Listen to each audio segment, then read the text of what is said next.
Hey everyone, welcome back to another video. It's the legendary leader himself, your boy Kato Namikaze. And as the title and thumbnail suggests, we are coming with you guys with What If Luffy Was a Marine? Revised, Part 1. And I hope you guys will be able to enjoy this. I made a lot of modifications and thought of a lot of different things to do. So I hope you guys enjoy. Make sure to like and subscribe. And so, play my shit!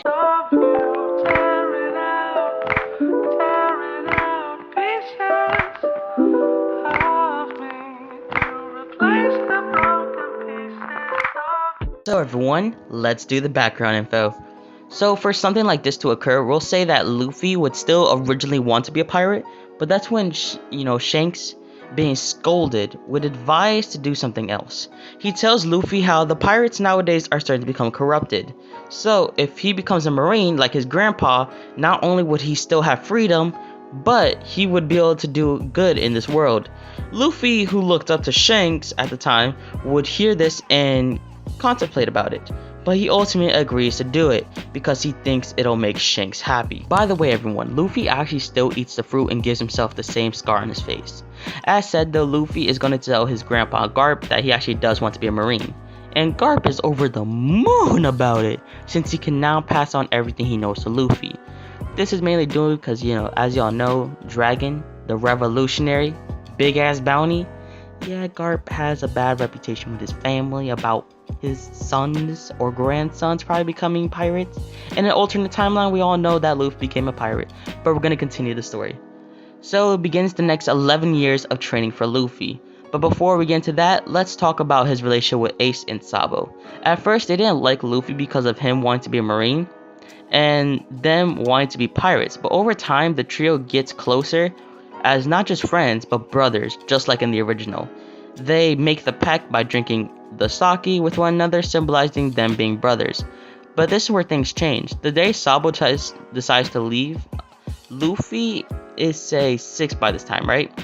And just in case, Luffy is 6 by this time, just in case. But as said, while he's leaving, instead of him being shot down by the Celestial Dragon, let's just say when the cannon is being aimed at him, Garp is told by Luffy that his brother is in danger. So Garp decides to step in and save Sabo, because he wants to show Luffy that being a marine means he can save others as well. And to say the least, Sabo feels indebted to Garp and Luffy, and they build a newfound motivation when becoming a marine. Sabo feels indebted to Garp, and Luffy builds a newfound motivation when becoming a marine.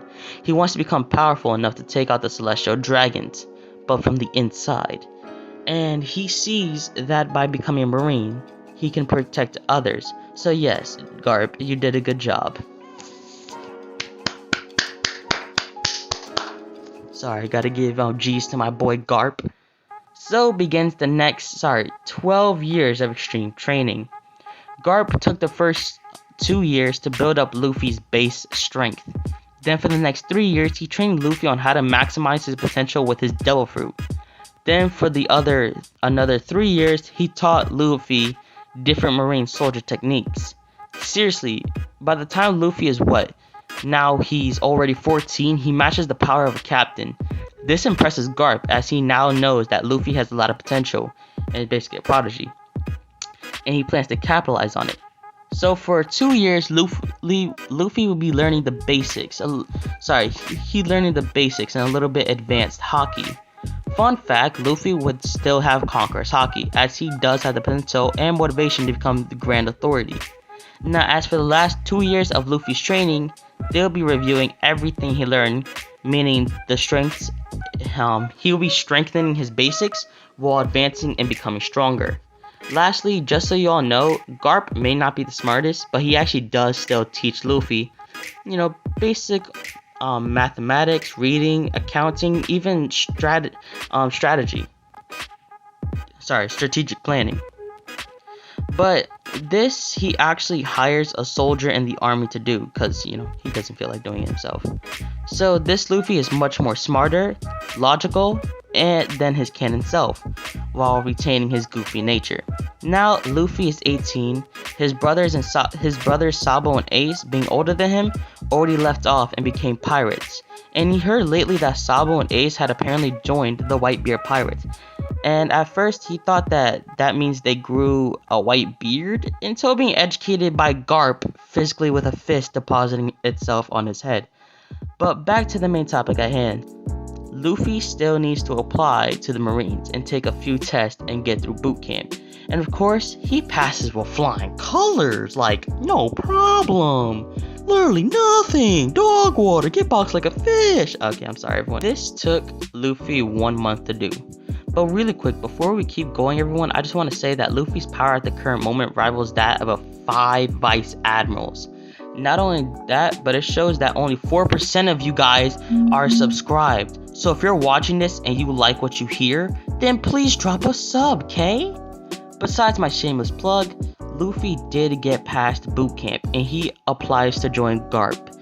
And this is because they had an agreement that Luffy is free to do anything at longest he doesn't cause too much trouble, and that he has to do the paperwork for anything he does. Garp will cover him with his name, and that he will send an application for him to become a captain. As said though, this does take time to do, so Luffy decides to go and travel around. And he doesn't get other soldiers assigned to him because he does not get soldiers assigned to him, everyone, because no, Luffy's not that special. And also he does have money on him because paychecks. And by the ways, Luffy will still have his trademark straw hat, and Luffy does go off and take a basic marine boat to keep him afloat. Oh yeah, rabbit man, rabbit. Yeah. Sorry, I'm gonna continue. Now, unlike his canon self, he has at least basic geographic knowledge, and so he knows where he's going and not getting lost. But on his journey, he does end up falling right asleep, and during this time, he drifts along the ocean. When doing so, he starts to go deep in his mind and remembers a dream, or what can be considered a memory. Flashback.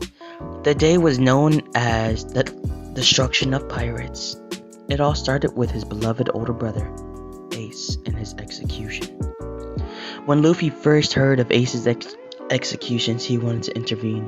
But Garp stopped him, but in the end of the day, Luffy had to come along to spectate Ace's execution. It was painful to say the least.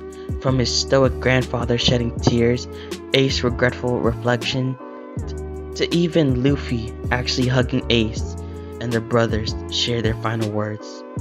Ace with a shaky voice speaks to Luffy. Hey bro, what do you think?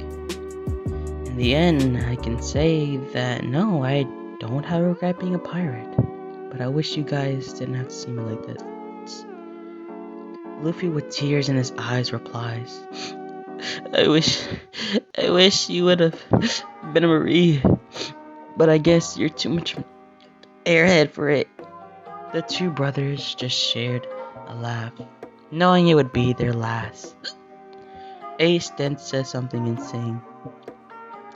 Luffy, while I was training, I learned something, and so I want to pass it on to you, okay? Luffy looked at Ace confusingly, but still accepts. Ace instructs Luffy to hug him, and Luffy just does as he told, thinking that his brother just wants a hug.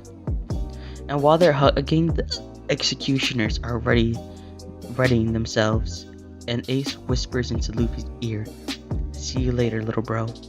As this is said, Luffy, while hugging Ace, has to see the traumatizing sight of his decapitated older brother with his blood on him. From afar, Sabo had seen this and had a breakdown.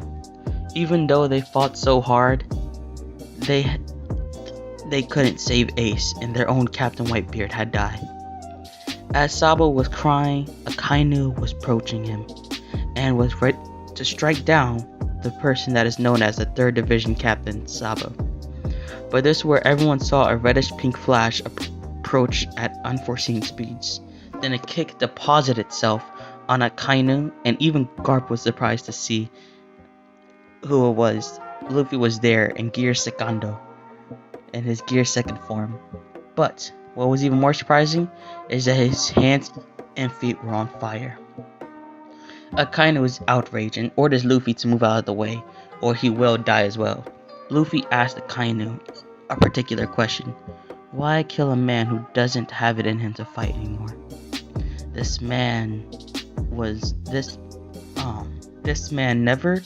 Luffy was cut off by Akainu as he replied with a question of his own. Why let a man who can always be a thorn in my side soon?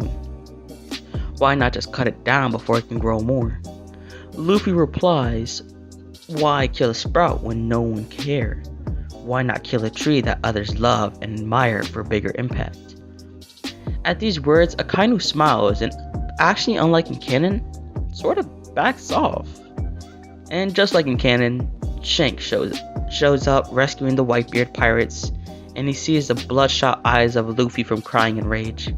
But that will show itself when the time is right. I'm sorry everyone, I just have pretty bad hiccups. Oh, they suck. But continuing, back to the present moment. Luffy wakes up to the sun beaming on his face as he was just washed ashore at an island. This island being Amazon Lily. But this, everyone, is where I'm gonna leave the story for now. And just so you know, the like goal is 10 likes. And please make sure to subscribe if you want weekly content. And also, please check out my fanfiction Hollow Cries on Wattpad and web novel. Links in the description.